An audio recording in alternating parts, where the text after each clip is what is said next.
ঈশ্বর বা ভগবান সবাইকে সব দিক থেকে পূর্ণ করে না।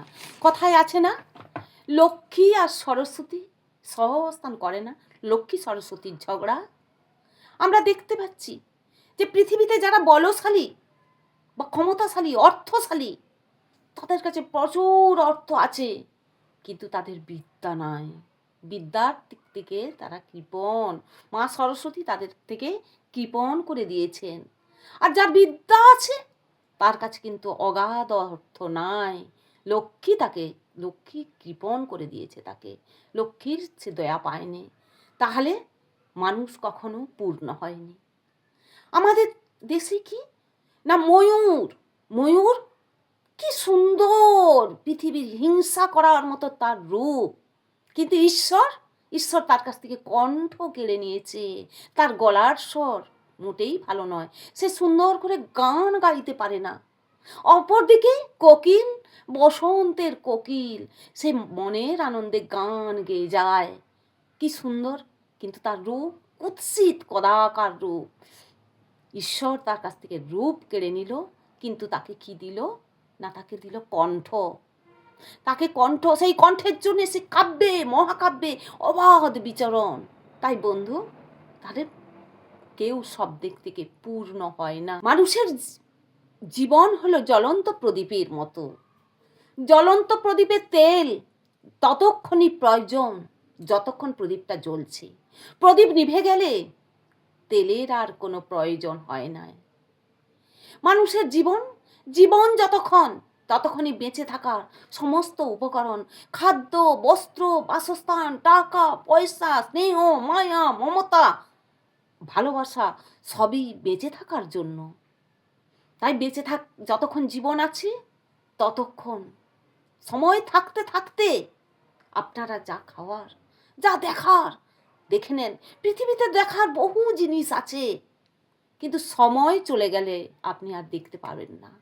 তাই যা দেখার আগে থেকে দেখে নেন, যা খাওয়ার আগে থেকে খেয়ে নেন।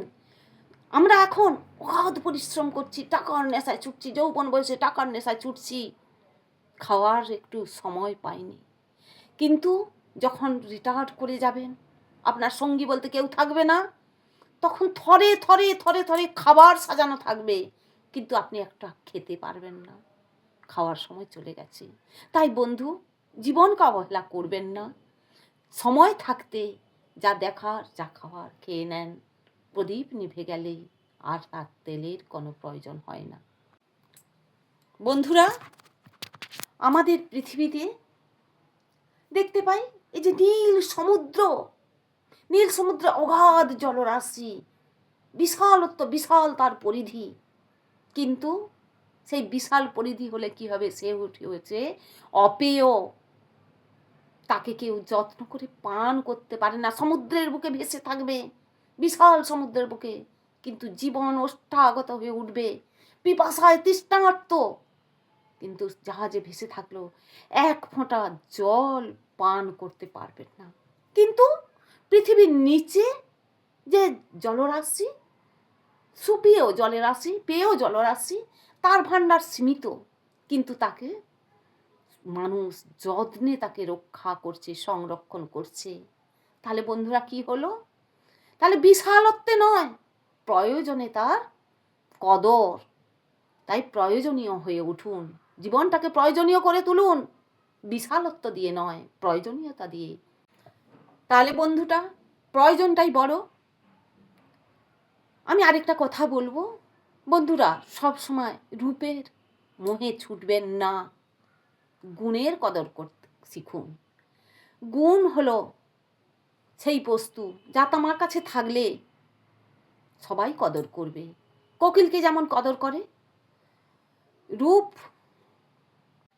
রূপ হলো আগুনের মতো বা বহ্নির মতো।